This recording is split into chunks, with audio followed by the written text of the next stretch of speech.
What is up, Assassination Nation? My name is Caleb Ryan, and I'll be taking you on an adventure as we investigate different presidential assassinations across U.S.'s history.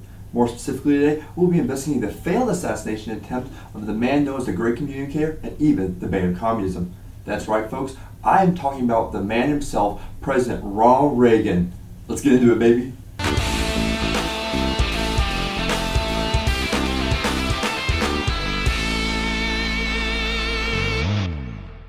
So before we get into the actual assassination attempt of President Ronald Reagan, we'll be laying some groundwork first. In the year 1980, a former actor turned politician named Ronald Reagan decided to run for the office of the presidency and ended up winning the Republican nomination. He would then face off against a Democrat nominee and current president, Jimmy Carter. Now, it's safe to say that Jimmy Carter's presidency left a lot to be desired by the American people. So when Ronald Reagan came in promising to put the power back in the hands of these same people and also return to those good old conservative values, the people were more than ready to vote for Ronald Reagan.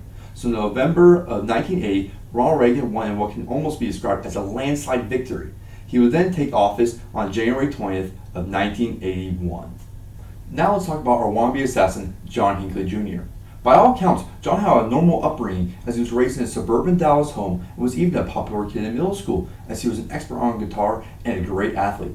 However, in high school, John began to isolate himself from both his friends and family alike, and he even became obsessed with the film Taxi Driver.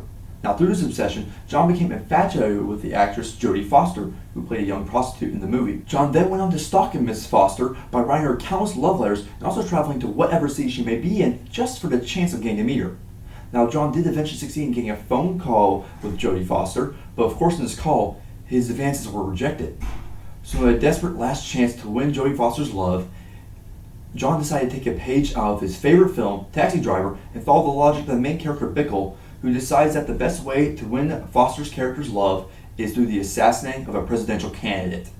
Now, you may think that John went right after Ronald Reagan after this, but actually, he went after the president at the time, who was still Jimmy Carter. Now, obviously, this plot of his failed. In fact, he wasn't even able to get close to Jimmy Carter, as he was arrested by airport security for the carrying of 3 pistols in his luggage. But John was quickly able to get out of jail and more determined than ever to win the love of Jodie Foster by the assassinating of a U.S. president. And with the recent election of Ronald Reagan, John formed a plan. So on March 30th, not even 69 days after Ronald Reagan's official beginning to his presidential term, Reagan was walking out of a Hilton after giving a conference to over 5,000 people, and 4 of his shots were fired. Immediately, chaos broke loose. President Reagan was shoved into his limousine, and as many Secret Service members as possible jumped on top of John Hinckley, taking his gun away and restraining him. Now, it was only a few seconds after the chaos subsided that President Reagan noticed the blood that was coming from his left armpit. Evidently, a stray bullet had ricocheted off the limousine and found its way into Reagan's left lung. Immediately, he was rushed to the hospital where surgery was conducted on him, and it was discovered that the bullet had only missed his heart by a singular inch. Now, once Reagan woke up from his surgery, he had this to say about the incident.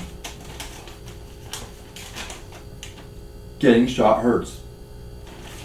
Truly a man with his words. But in all seriousness, Reagan was able to make a full recovery and return to the White House and his presidential duties just 12 days after the incident. As for John Hinckley Jr., he was not convicted of the attempt to murder the president. Instead, John was found to be insane and sentenced to spend some time in a mental institution. Now, going back to President Reagan, there's actually one big underlying positive that you can take from this whole event, and that is approval rating. Almost overnight, President Reagan's approval rating shot from 62% to 73%. That's an 11% increase that is almost never seen in any president's term.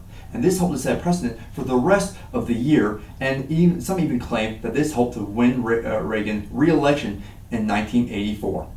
All I can say is I wish I was as calm and collected as President Reagan is. Berlin remains the most compelling argument for an open world. We're reminded of the many traditions of openness and democracy that have marked the history of this city. America missed me.